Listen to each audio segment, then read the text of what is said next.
তো শুভ সকাল বন্ধুরা। তো দেখো সকালে ঘুম থেকে উঠেছি, উঠে নিয়ে এঁটো বাসনগুলো সমস্ত কিছু গুছিয়ে বাইরে রেখে দেওয়ার পর ঘর বারান্দা পরিষ্কার করে ঝাড় দিয়ে নিলাম। তো প্রত্যেক দিনেরই কাজ কাজ তো করতে হবে, বলো। ঘর দূর যত তুমি পরিষ্কার রাখবো ততই দেখতেও সুন্দর লাগে। তো সমস্ত কিছু পরিষ্কার করে নেওয়ার পর রাস্তাটাও, তারপরে দেখো উনুন পাড়ে যেহেতু এখানে বৃষ্টির জল পড়ে তাই টালি দিয়ে উনুনটা ঢাকা রেখেছিলাম, সেখানেও একটু দেখো পরিষ্কার করে ঝাড় দিয়ে নিলাম।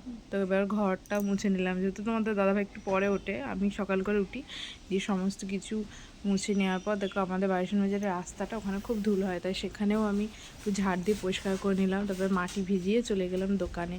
সেখান থেকে এসে আবার দেখো বারান্দা লেপতে শুরু করে দিয়েছি। তো বারান্দার সামনে একটু মানে গোল করে লেপে নিতে হয়, সেটাও লেপে নিয়েছি, উনুন পাড়াও লেপে নিয়েছি। এবার যে সমস্ত এঁটোকাটা বাসনগুলো ছিল সেগুলো সমস্ত কিছু ধুয়ে পরিষ্কার করে নেওয়ার পর বাসি জামা কাপড় ছেড়ে সেগুলো